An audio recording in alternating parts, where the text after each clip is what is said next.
Welcome back everybody to a new episode in the DIY Miata turbo build. Today we are going to be diving into what is in these boxes. And so the next part in our turbo build journey is the intercooler system.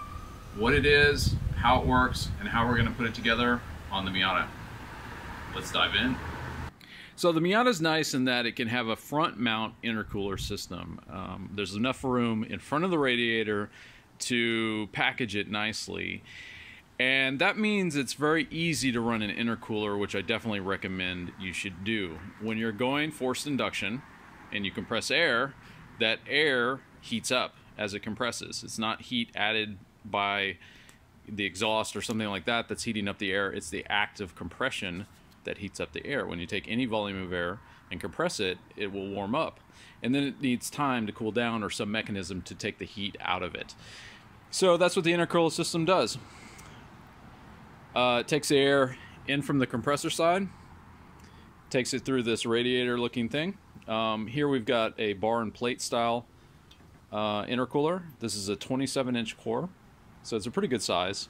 It's got centered in tanks, so that means the flow is going to be kind of smooth and straight. And what it looks like from the inside is basically the same as it looks from the outside. You can kind of see in there. The air passes through these little cavities, and it will get cooled down as it goes by the airstream passing through this from the car as it moves. On this side, your air temperature will be reduced, hopefully to some level that's not too high above ambient. You know, like 15-20 degrees above ambient would be ideal. And then it's going to come up and go into your throttle body, and we'll talk about some of these things as we go. So as I mentioned before, on the cold side, the hot side we call it, because this is where the hot air comes from the turbo compressor, is right here. I opted to go with this silicone unit. It's from Flying Miata, and it has a 2-inch inlet and a standard 2.5-inch outlet. A lot of intercoolers come with that size, so that fits nicely. This works great if you have a side mount turbo that is basically placed in the center of the exhaust ports. So the turbo itself is kind of centered. It's not too far forward and it's not too far back. It's in the middle. This will fit perfectly. And the way it sits is basically like this. This is pretty straight. And the turbo is actually, the inlet is going to be clocked such that it can come in basically at that angle. And what this does is it avoids the AC and the power steering and allows you to have one leak-free pipe. I thought that was a good deal. A lot less hassle to get this installed with a side mount turbo. It's a good deal for $99 Flying Miata. I'm not being sponsored by them, but this seemed like a no-brainer. Now, the other route you can take is basically something like this, a big box from eBay, which will contain your stuff. I can see this one's dented, so we may not use this straight pipe, but it will generally come with some connectors, or couplers, some T-bolt clamps, which are going to be of dubious value. It'll come with some straight pipes. It'll come with, you can mix and match these things. Actually, there's a lot of different kinds out there, come in a variety of colors.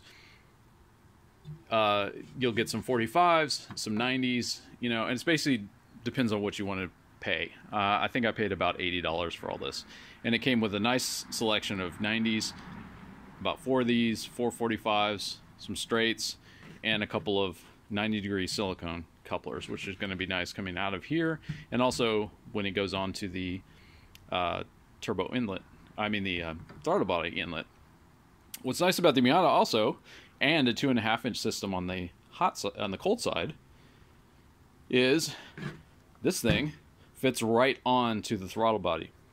So this size, 2.5 inches, that's how big an NA Miata throttle body is. So this is just going to go right on there, and so we'll see how that works. There's a variety of different ways to set this up, and so we will be able to kind of mix and match these pipes and arrange them the way that we need.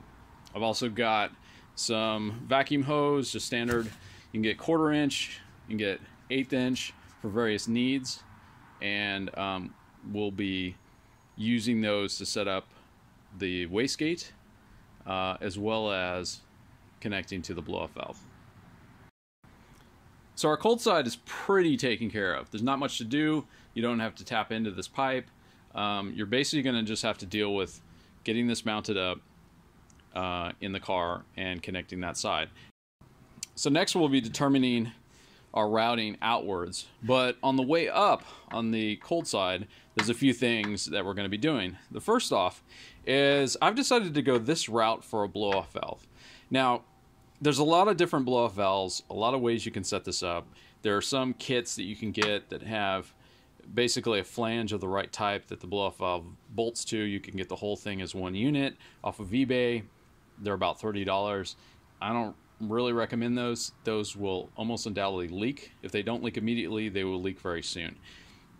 This blow-off valve that I chose is actually pretty inexpensive for a quality blow-off valve. It's a Turbo Smart Compact, and it's very similar to the OEM Mitsubishi blow-off valves, and it can handle up to 30 psi of boost, and also it won't leak under idle conditions, which is always good. That's what those cheap ones do, is they leak under idle. So basically it gives you kind of a vacuum leak at idle conditions or low load conditions.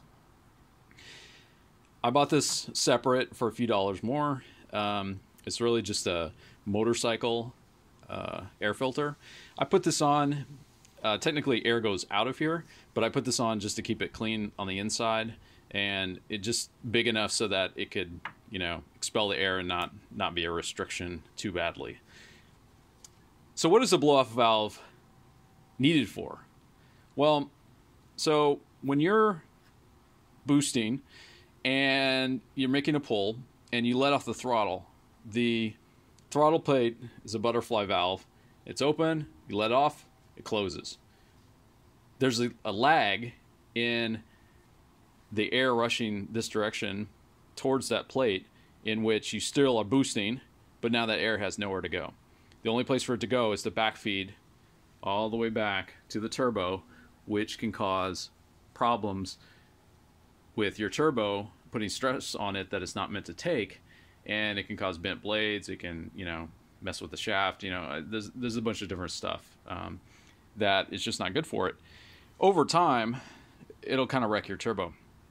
So the blow-off valve, which comes in two types, a blow-off valve or a bypass valve, takes that pressure, and when it senses via this source line, you got your hose that'll route up to a point in your intake behind the throttle body. When it senses that vacuum that occurs when the throttle's lifted, there's an instant vacuum basically, then this valve will open and that rush of air shoot out and make riser noises. It'll be awesome. So that's the psh sound that happens when you lift, and it protects your turbo. The other way of doing this is, instead of open to air, if you have a MAF sensor for some reason, you haven't gone to full standalone, you can recirculate this back to the intake before the turbo.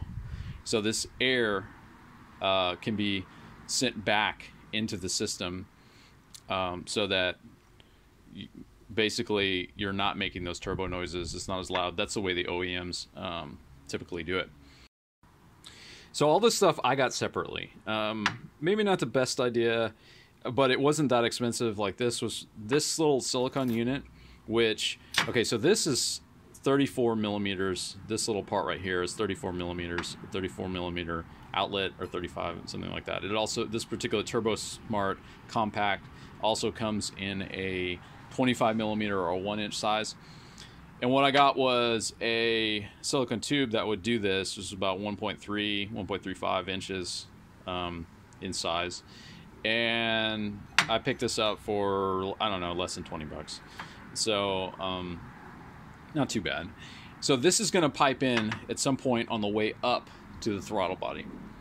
And so we're going to arrange this, you know, we might be using this or something like that. to deal with routing around some of the things related to the throttle body, and we'll show that in a second. But this is the first thing that you want to deal with in terms of your routing as you go up. This can really be placed anywhere on this side. You know, it can go basically right over here, but usually people put it on the way up to the throttle body. So one last thing we have to consider is this little guy.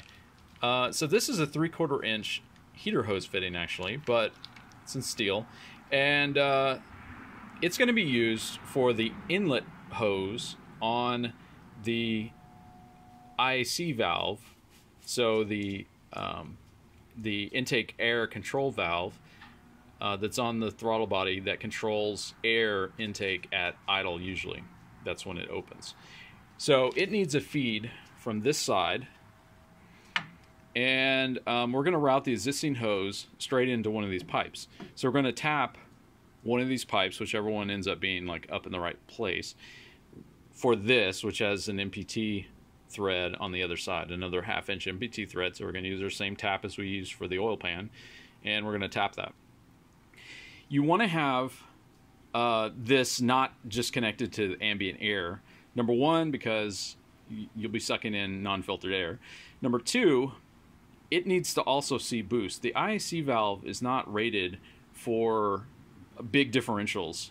It can see boost, but the boost has to be kind of on both sides. So your intake manifold needs to have the same basic pressure as the input side, you know, while the throttle body, the throttle plate is open. And so that means you won't have any boost leaks, and you won't have any vacuum leaks. So if you just link it up that way. So that's another thing to look for when you're looking at some of the cheap intercooler piping, which is fine. But in looking through eBay, you will usually see a spec for each piping, and it'll tell you the gauge or the thickness of the material. So if you go for something that's like a 16 gauge, which is similar to like an exhaust pipe gauge, or, you know, at least 1.5 millimeters, you know, something like that, 2 millimeters, that will give you the thickness that you need to be able to do this type of stuff, like tapping this stuff without having to weld on like a bung or, you know, or something like that. You can just tap it directly into here. Maybe put some JB weld around it just to make sure that it'll be solid and it'll leak free, but that's something to look out for when you're sourcing your piping. So let's come take a look at the car. So here's our throttle body. Down here, we got the IAC valve. And then this is our 3/4 inch inlet hose. This hose is normally rotated up on a 94, you know, the second version of the NA. It's rotated up, and it connects like right here. There's a little part of the plastic crossover pipe that it connects to. And all I've done is I've rotated this downwards so that it's going to hit right about there. So what we're going to have is something like this. We've got a 90 that's going to come out and around. Once it's on there, it'll just barely fit. We're also going to deal with this hose. We're going to change how that works with a reroute, but we'll get to that. And it's going to route around this plug. All this stuff sticks out right here, which is unfortunate, and especially a 94 and 95 car. So we're going to deal with that. And all that stuff is going to shoot down through that big gap right there. That's where it's going to pipe. So as you can see right here, the pipe needs to be tapped for this inlet hose. That'll make our IAC happy. And just below that, we can place our blow-off valve. At that point, it'll be ready to make basically a 90-degree turn to go under and around the radiator, and then to basically right here to the front of the car where the intercooler will sit. All right, here's our little inlet pipe from the cold side, and drilled and tapped this. And again, you can use a little JB weld for the final fitting of this. And I've just got it screwed in kind of lightly. It's going to go a few more threads deeper. Boom! Lines up perfectly. See that down in there? Alright, so right now this one shoots right down there. Plenty of clearance on all sides. And what we're going to do is actually cut it a little bit shorter than that, because we're going to put our blow-off valve in here, and we want to make room for that.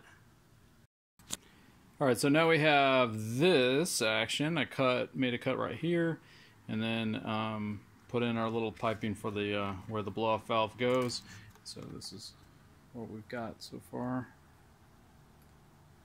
And then what we're going to do is come up from the bottom, and we'll see how that goes. And ideally what we want to do is, we basically got kind of a 90 coupler of silicone, a 90 of aluminum, and it's going to kind of wrap around like this. You can see where the intercooler is. It's going to just wrap around like that. You want it to be not any lower than the radiator, the bottom of the radiator. It should be about that level. A little bit lower is okay, but it should be about that level. And then it's going to connect this, and then this deal will connect in some way, maybe another 90 with another silicone coupler to the bottom of this part. So I was a little overly optimistic. I got this 20-inch core intercooler. It's 20-inch by 6.5, I think, something like that, by 2.5. And yeah, that just does not fit with AC. If you don't have AC, it'll work, no problem. But if you have AC, then nope, it's not going to work. So instead, I picked up another one that is basically the same look and feel, except that it has a 16-inch core. And that one seems to fit pretty well. What I did do, though, is move the AC dryer canister here a little bit. I basically just grabbed it, and there's a bracket behind there, back over there, and just kind of bent it slowly towards the front of the car. And so this sight glass was in the center of this circle, and this line needed to be bent backwards towards the radiator itself, so that it created a little bit more clearance. Once that's all completed, then the base of the intercooler is at the base level of the radiator, and that means that the ducting should more or less fit. Now, there are some screw bungs here on the bottom of the intercooler, and what I'll probably do is try to drill a hole underneath on the ducting so that those can fit in there, and we'll see how that works. Alright, so we're going to make a little bracket for our intercooler, and it's going to go right into the bolt holes which I've removed for the hood latch. And so these screws or bolts can be just a little bit rusty in the position where they're at. And so what you want to do is definitely spray some penetrating fluid or something like that up behind here. The front may look fine, but the back may be rusty. So definitely do that. You don't want any sheared bolts. I was actually removing another little bracket that's right here that's no longer needed because I don't have airbags, and that one just sheared right off. So be warned. Alright, so we got our little bracket that goes across, and what we're going to do is grab this guy, and we bent a little thing, and this is going to be like so. So we just need to measure how far down this needs to go. We're going to slide it in here like this, and mark it, cut it, and then mark it on the bracket down there as well, so that we can drill our holes for this to bolt into. Okay, got that in there. And down here it looks pretty good as well.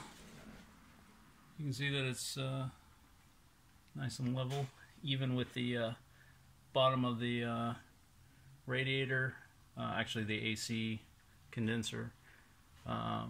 But that means this piece will go on just fine. You can see where the little scratches are right here. That's where I'm going to cut. Okay, so here's what I've done with the ducting. I'm kind of holding it in place, but basically just cut out a little slot, the back part of the plastic is still there.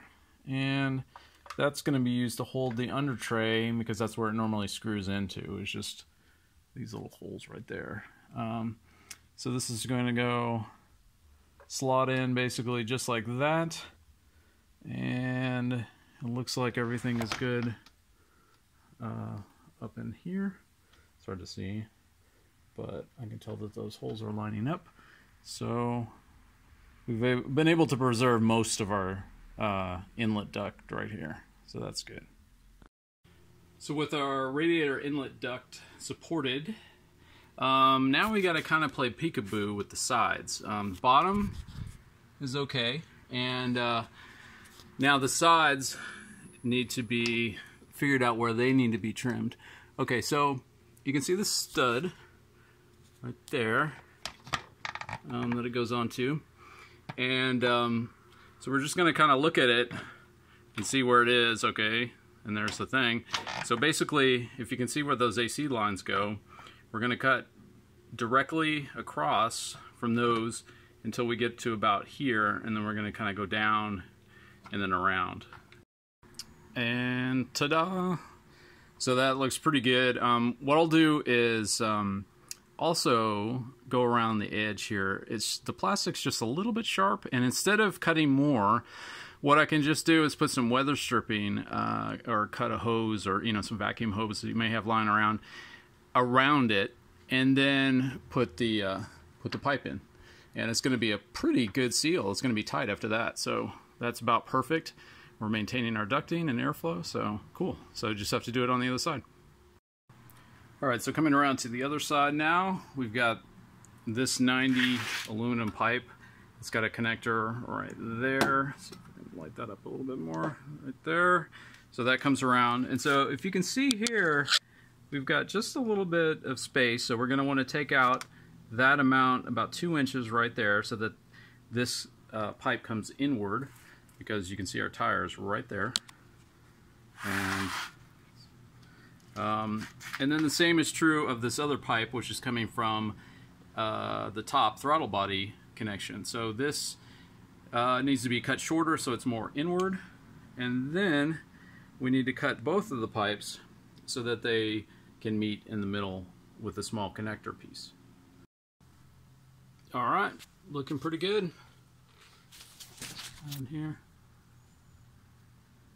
So we got a connector 90, small connector, very small 90. Hacked that one off pretty good, and then a silicone 90 going up. And that should do it for the intercooler piping. I've got it not clamped down because there's still a little bit more to do with the under tray. We got to trim this guy, but that's kind of a lot of kind of boring fiddly stuff. I'll show you the end product in the next video. So last thing, don't forget before you get your bumper on, is you're going to want to tap another hole for your air intake's temperature sensor. And so that's right there. And I've got some thread seal on there as well, just to be sure. It's an MPT tap, so I shouldn't really need it, but just wanted to get that on there so that there's no boost leaks. And what I've done for the wiring, some people put it facing down the other way. Some people put it into the piping, but I felt like this was a good space. There's plenty of room. It's not going to get hit by anything, and I can just follow the stock wiring. This is where the horn goes, all the way around to here, underneath the headlight. I've got it zip tied down there, so it's not going to hang up on anything, just like the stock wiring is, and around to where it plugs into the MAF sensor, and I've got it taped down. Kind of fold it over and tape down so it's not going anywhere. And then that MAF sensor plug just hangs out right there. And so we're all set for our IAT. Well, that's going to wrap it up for the intercooler piping. That wasn't too bad. Had to do some custom fabrication, but of course that is expected. Stay tuned for the next episode where we're going to do a special kind of reroute. It's a little bit different than maybe what you've seen before. So thanks again for watching, everybody, and I'll see you in the next one.